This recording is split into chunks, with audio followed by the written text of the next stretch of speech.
Alors, Éric Durand, bonjour. Vous êtes maire de Mouveau. Vos fonctions vous engagent à assurer le bon ordre, la sûreté, la sécurité et la salubrité publique dans votre commune.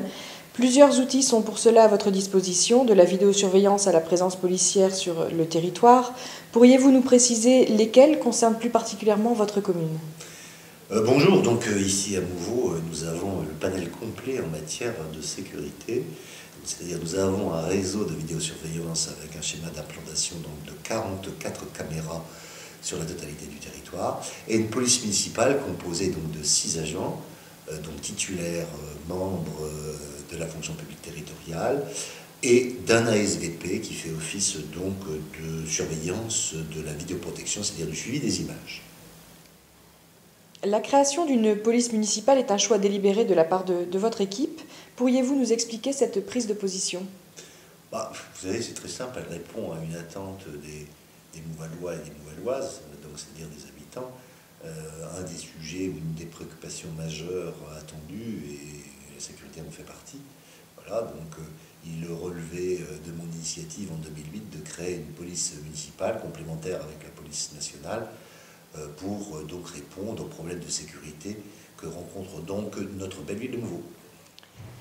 Pourriez-vous nous expliquer un petit peu le fonctionnement de votre police municipale ? Est-ce qu'elle travaille de jour, de nuit ?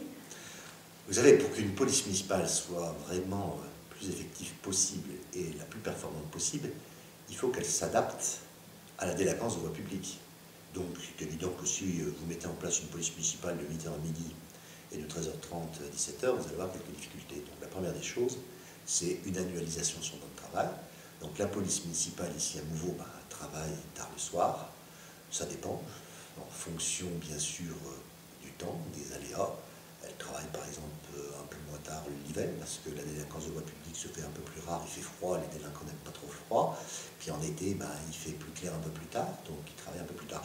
Donc c'est 20h, 21h en fonction, même chose, la police municipale travaille le samedi après-midi, parce que le samedi après-midi, vous avez, dans le cadre de la médiation, des incivilités par les récalcitrants qui ne font pas forcément bienveillance au niveau du code de la route, c'est-à-dire en matière de politique de stationnement, tout le monde se garde dans tous les coins. Et puis le dimanche matin aussi, parce que le dimanche matin, là, les commerces sont ouverts pour le respect. Les voitures sur les trottoirs, c'est pas forcément la bienvenue, parce que les piétons aiment bien se promener et pas forcément sur la rue, parce que les trottoirs sont avant tout faits pour les piétons. Donc, indispensable annualisation du temps de travail, c'est-à-dire une police municipale qui s'adapte en fin de compte aux voies de fait de délinquance.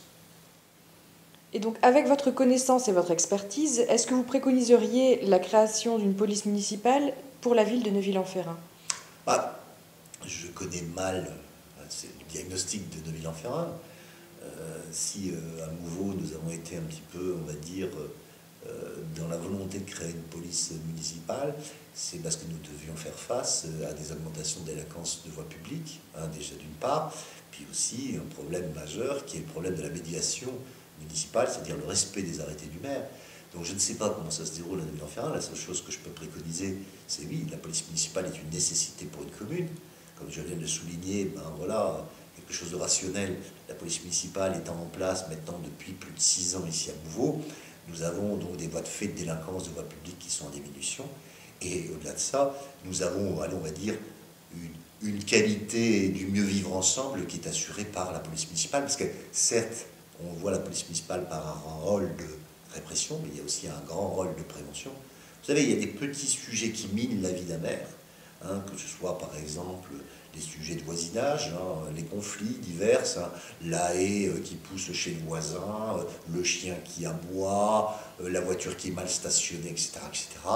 Donc la police municipale peut rendre des services énormes. Moi, je considère plus l'action de la police municipale avant tout comme un rôle de médiateur. Médiateur, certes, quand vous avez un uniforme, on est plus respectueux, quand on a un bel uniforme qui plus est marqué police sur le dos ou même sur le cœur. Donc ça apporte un peu plus de quiétude sur la vie municipale dans son ensemble.